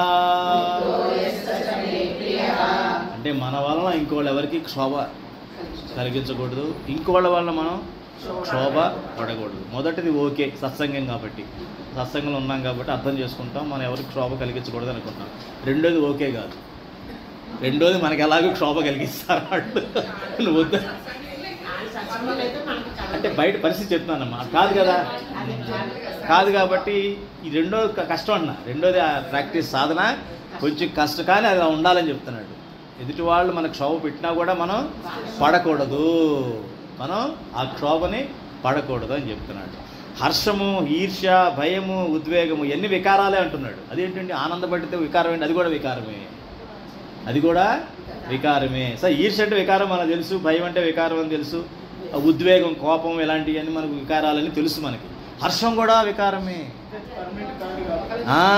హర్షం కూడా వికారమే అని చెప్తున్నాడు. ఎందుకని హర్షం వల్ల ఏమవుతుంది, ఆసక్తి మారిపోతుంది మనకి, ఆసక్తి భగవంతుడి నుంచి ఇటు షిఫ్ట్ అయిపోతుంది. ఇక్కడ ఆనందం ఎక్కువ దొరుకుతాడు అనిపిస్తూ ఉంటుంది, అనిపించి భగవంతుడి మహిమ తగ్గిపోయి ఈ భగవంతుడు అలా గట్టిగా పట్టుకోవాలి, కళ్ళు తెరవాలి, కళ్ళు మూయాలి, భగవంతుడే కనిపించాలి, ఏదో కఠినంగా అనిపిస్తూ ఉంటుంది. ఈ హర్షం ఊరిని వచ్చేస్తుంటుంది కదా.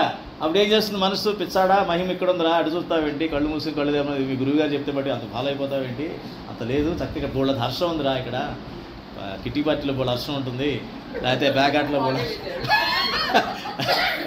బోళ్ళ హర్షం ఉంటుందని మగాళ్ళు, ఆడవాళ్ళు కిటీ పార్టీలో హర్షం ఉందని ఆడాళ్ళు, ఇట్లా అనుకుంటూ హర్షం అంతా ఇక్కడ హర్షం పెట్టారనుకో, ఇక్కడ హర్షం ఉండదు, ఇంకా హర్షం ఉండదు, వర్షం ఉండదు, తారెడారిలాగా డెజర్ట్లా ఎడారిలా అయిపోతుంది భగవంతుడు మహిమ దగ్గర. నీళ్లు కూడా ఉండవు, కొబ్బరి నీళ్ళు తర్వాత నీళ్ళే ఉండవు అక్కడ. అర్థమైందమ్మా? అంటే హర్షం కూడా ఎంత డేంజరో ఒకసారి చూడండి. అది కూడా వికారం అని భావించినప్పుడే మనం భగవంతుడి దగ్గరగా ఉంటాము, అది గుర్తుపెట్టుకోండి. హర్షం వస్తుందా అంటే మహిమ మారిపోయింది నాకు అనుకోవాలి, నాలో మహిమ మారిపోతుంది ఇక్కడ అంటే హర్షం తెచ్చుకో, కానీ జాగ్రత్త మళ్ళీ వెనక్కి లాగేసుకో. ఎక్కువసేపు అందులో మునిగిపోయావు అనుకో, ఈ మహిమ అంతా ఇక్కడ పోతే మహిమ అక్కడ వచ్చేస్తుంది. నెక్స్ట్ ఎటువంటి భక్తుడు ప్రియుడో చెప్తున్నాడమ్మా. భక్తి యోగంలో భక్తుడు అన్నవాడు ఎట్లా ఉండాలో ఒకటి చెప్తున్నాడు మనకి. అర్థమైందా?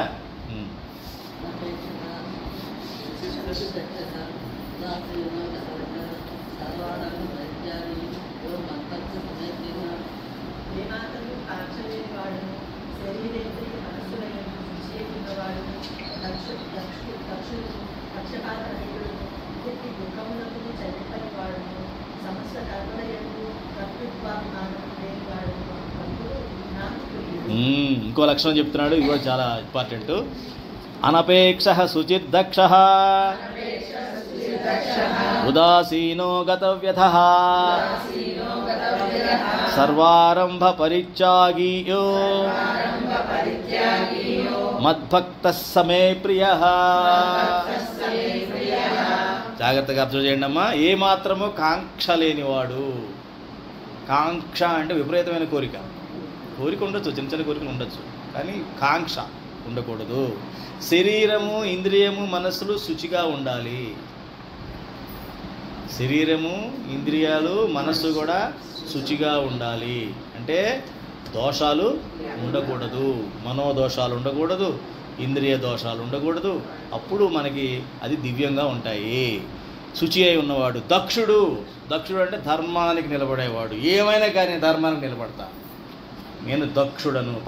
పరిపాలనా దక్షుడు అంటారంటే ఏంటి? పరిపాలనలో తనకంటూ ఎవడు ఏమనుకుంటున్నాడు, ఆడేమంటున్నాడు, ఈడేమంటున్నాడు కాదు. నేను ప్రజల కోసం పరిపాలిస్తున్నా, ప్రజల కోసమే ఉంటా. ఆడేమనుకున్నా నాకు అనవసరం, ఈడేమనుకున్నా నాకు అనవసరం. ప్రజలు ఏమనుకుంటున్నారు ఇంపార్టెంట్. పరిపాలనా దక్షత. అలాగే ఇంట్లో గృహిణి దక్షత ఏమిటి? గృహిణిగా నా యొక్క బాధ్యతలు ఏమిటి? వాళ్ళు చప్పట్లు కొడుతున్నారా, వీళ్ళు చప్పట్లు కొడుతున్నారా, వాళ్ళు మెచ్చుకుంటున్నారు, వీళ్ళు కాదు. నా యొక్క ఇచ్చిన కర్తవ్యాన్ని ఒక దక్షతతో నిర్వర్తిస్తాను. నా కర్తవ్యాన్ని ఒక రెస్పాన్సిబిలిటీ, బాధ్యత తీసుకొని ఒక ఏమన్నా మనం నిమిత్త కర్మగా, నిమిత్తుడుగా నాకు ఇచ్చిన కేర్ టేకర్ పని పర్ఫెక్ట్ కేర్ టేకర్గా చేస్తాను, నా యజమాని సంతోషించేలాగా.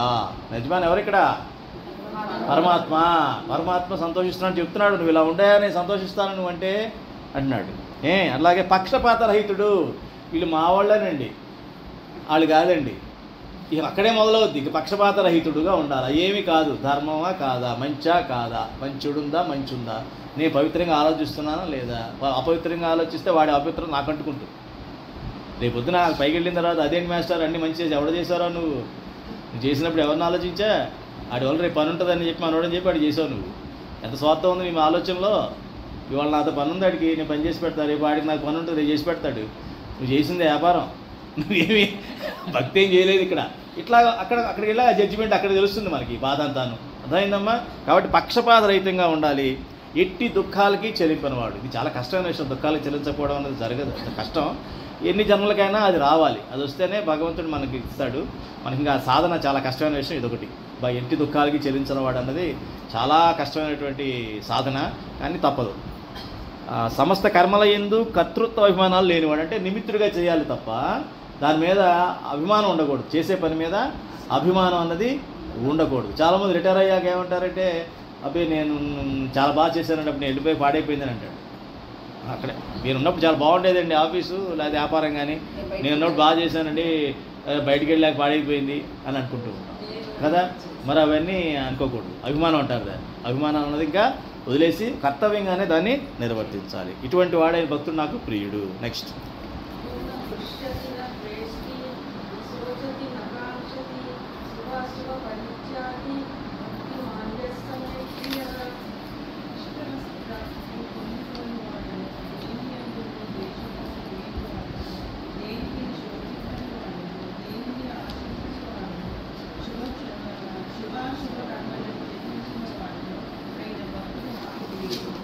యో న హృష్యతి న ద్వేష్టి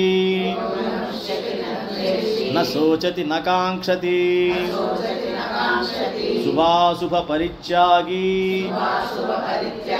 భక్తిమాన్ యస్ మే ప్రియః. ఇష్టవస్తు ప్రాప్తికి పొంగిపోకూడదు. అమ్మయ్య నాకు ఇష్టమైన దొరికింది దానికి పొంగిపోకూడదు. అలాగే దేని యందు ద్వేషభావం ఉండకూడదు. దేని గురించి కూడా శోకించకూడదు. అట్లాగే దేన్ని కూడా ఆశించకూడదు. శుభ అశుభ కర్మలను ఛేదించాలి. కర్మ చేయాలి, కానీ ఇందులో శుభమా ఇది అశుభమా అలాంటి పెట్టుకోకూడదు. అటువంటి భక్తుడు నాకు ప్రియుడు. నెక్స్ట్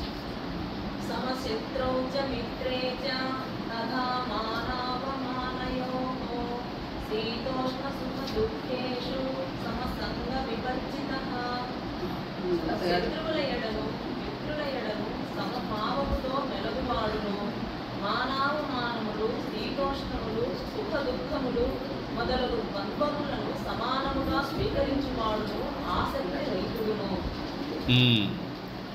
సమశత్రౌ చ మిత్రే చ తథా మానావమానయోః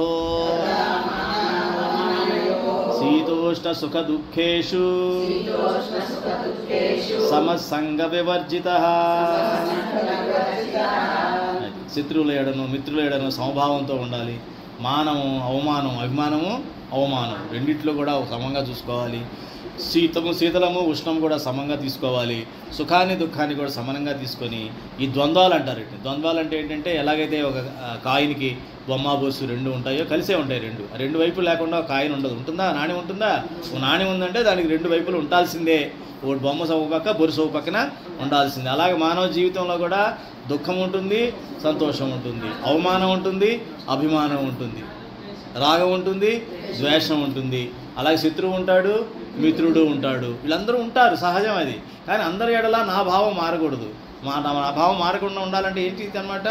భగవంతుడినే ఆశ్రయించిన వాడికి వాళ్ళ మీద ఎటువంటి భావం కలగదు. మన దగ్గర ఒకే ఒక భావం ఉంది. ఏంటది? భగవద్భావం, ఆత్మభావం. అది పరమాత్మకి ఇచ్చేసాం.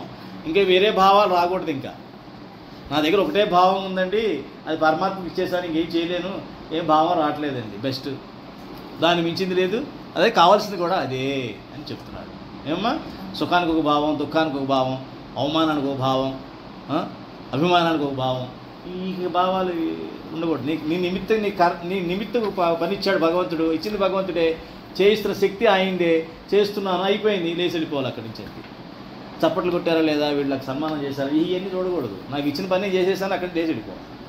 వాళ్ళ మిగతా వాళ్ళు ఏం చేసుకుంటారో చేసుకొని, మనకు అనవసరం. అంతే అంతే. నా నిమిత్తంగా నాకు ఇచ్చినటువంటి పని చేసేసుకొని అవగొట్టేసేసి అక్కడి నుంచి ఇక మర్చిపోవాలి. ఇంకా ఏం చెప్పాను ఏం చేశాను కూడా మర్చిపోవాలి. అప్పుడు ఏం చెప్పానండి అదండి, ఇలా మాట్లాడంటే ఎంత పోయినట్టే, వ్రతం చెడిపోయినట్టే లెక్క. నెక్స్ట్, సంతుష్టో ఏనకేనచిత్ అనికేతః స్థిరమతిః భక్తిమాన్ మే ప్రియో నరః. నిందాస్తుతులకు చెల్లింపని వాడును, మాననశీలుడును, శరీర నిర్వహణకై లభించిన దాని తోడని తృప్తి పడువాడును, నివాస స్థానములయందు మమతా శక్తుల లేనివాడును, స్థితప్రజ్ఞుడగు అగు భక్తుడు నాకు తుల్య నిందాస్తుతిర్మౌని సంతుష్టో ఏన కేనచిత్ అనికేతః స్థిరమతిః భక్తిమాన్ మే ప్రియో నరః. నిందలకి స్తుతులకి చెలింపనివాడు మననశీలుడు. ఇంపార్టెంట్. మననం అన్నది శీలత్వం. అంటే ఏదన్నా సరే భావం పెరగాలంటే మనకి సద్భావాల్ని ప్రతి పదే మనం మననం చేసుకుంటూ ఉండాలి. భగవంతుడిని ప్రతిసారి మననం చేసుకుంటూ ఉండాలి. ఈ సత్సంగాన్ని మళ్ళీ సత్సంగం ఇక్కడికి వచ్చేంత వరకు మననం చేసుకుంటూ ఉండాలి. మళ్ళీ నెక్స్ట్ సత్సంగం వరకు మీలో ఈ సత్సంగం నడుస్తూనే ఉండాలి. మననంలో మీ మనస్సులో ఇది మెదులుతూనే ఉండాలి. నేను చెప్పిన మాటలు మీకు రీసౌండ్ ఇస్తూ ఉండాలి. కూర్చున్నా నిల్చున్నా సరే నేను చెప్పిన కళ్ళు మూసుకో, కళ్ళు తెరుచుకో, పరమాత్మ కనిపించాలంటే మీకు కూడా అలా కనిపించాలి. కళ్ళు ముయ్యంగానే పరమాత్మ కనిపించాలి. దాన్ని మననము అంటారు. అంటే మననశీలురై ఉండాలి. అట్లాగే శరీర నిర్వహణకే లభించిన దాంతో తృప్తిపడు. శరీర నిర్వహణ కోసం అంటే ఏంటి? ఇది నిలబెట్టడం కోసం.